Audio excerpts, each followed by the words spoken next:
K H Muniyappa ನೀವು ಆಯೋಗದ ಸದಸ್ಯರು ಅಲ್ಲ, ಆಯೋಗದ ಅಧ್ಯಕ್ಷರು ಅಲ್ಲ. ಕೆ ಎಚ್ ಮುನಿಯಪ್ಪ ಕಾನೂನು ಸಚಿವ ಅಲ್ಲ. ಕೆ ಎಚ್ ಮುನಿಯಪ್ಪ ಲೀಗಲ್ ಸೆಲ್ಲಿನ ಯಾವ ಸದಸ್ಯರು ಅಲ್ಲ. ಕೆ ಎಚ್ ಮುನಿಯಪ್ಪ ಮುಖ್ಯಮಂತ್ರಿ ಅಲ್ಲ. ಕೆ ಎಚ್ ಮುನಿಯಪ್ಪ ಆಹಾರ ಸಚಿವ. ರೇಷನ್ ಡಿಪೋಗೆ ಅಕ್ಕಿ ಏನು ಸಪ್ಲೈ ಆಗಬೇಕಂತ ನೋಡ್ಕೋಬೇಕಾಗಿರೋ ಕೆಲಸ ಅಷ್ಟೇ.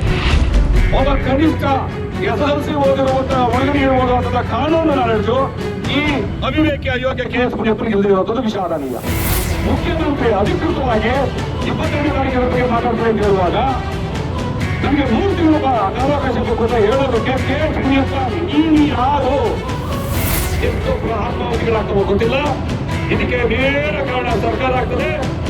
ಇದು ಆತ್ಮಹತ್ಯೆ ಅಲ್ಲ, ಆತ್ಮಾಹುತಿ. ಈ ನನ್ನ ಸಮುದಾಯದ ಲಕ್ಷಾಂತರ ಜನ ಮಕ್ಕಳ ಭವಿಷ್ಯಕ್ಕಾಗಿ, ಈ ನನ್ನ ಸಮುದಾಯದ ನೌಕರರ ಹಿತಕ್ಕಾಗಿ, ನನ್ನ ಸಮುದಾಯದ ಗೌರವ ಮತ್ತು ಘನತೆಗಾಗಿ ನಾವು ಪ್ರಾಣತ್ಯಾಗಕ್ಕೆ ಸಿದ್ಧವಾಗಿ ಪಾದಯಾತ್ರೆ ಮಾಡೋರು. ಅದಕ್ಕೆ ಮುನ್ಸೂಚನೆಯಾಗಿ ಚಿತ್ರದುರ್ಗದಲ್ಲಿ ರಕ್ತವನ್ನು ದಾನ ಮಾಡಿ ನಡೆದು ಬಂದಿದ್ದೀವಿ. 16 ಜನ ಆಸ್ಪತ್ರೆಗಳಿಗೆ ದಾಖಲಾಯಿತು. ಕೆಲವು ಸಂದರ್ಭದಲ್ಲಿ ಪ್ರಾಣ ಕೂಡ ಹೋಗ್ತಾ ಇತ್ತು. ಆದ್ರೆ ಪವಾಡ ಅಮೃತದಲ್ಲಿ ಜೀವಗಳು.